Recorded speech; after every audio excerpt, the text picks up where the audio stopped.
Ebda spjegazzjoni min-naħa tal-Korp tal-Pulizija dwar kif u għal liema raġuni Joseph Galja tħalla joħroġ mill-pajjiż minkejja li kellu mandat tar-arrest Ewropew. Fl-aħħar sigħat Net News staqsal il-Kummissarju tal-Pulizija Xmar Ħażin u min se jkun qiegħed jerfa' r-responsabilità ta' dak li ġara.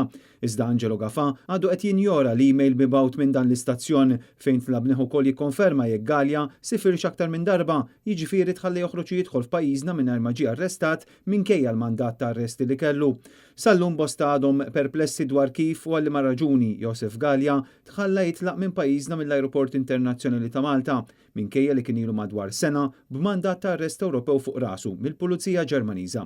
Dan hekk kif il-konsulent tal-gaming li fl-aħħar jiem spiċċa wkoll infittex mill-qrati Maltin ġie arrestat fl-Italja mill-Gwardja di Finanza. Arresti li seħħ ftit tal-ilu fuq każ separat b'rabta ma' investigazzjoni mwettqa mill-Pulizija Ġermaniża rigward evażjoni ta' taxxa.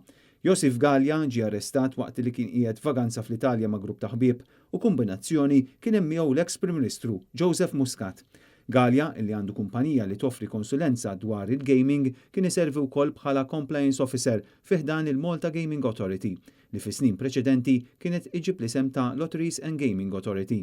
Joseph Galja ħarriġlu wkoll mandat ta' arrest minn Malta rigward allegat racket ta' leaks ta' informazzjoni sensittiva mir-regolatur e kif jinsab suspettati li għadda din l-informazzjoni lil xi persuni interessati kif ukoll brabta ma' ħasil ta' flus u evażjoni ta' taxxa.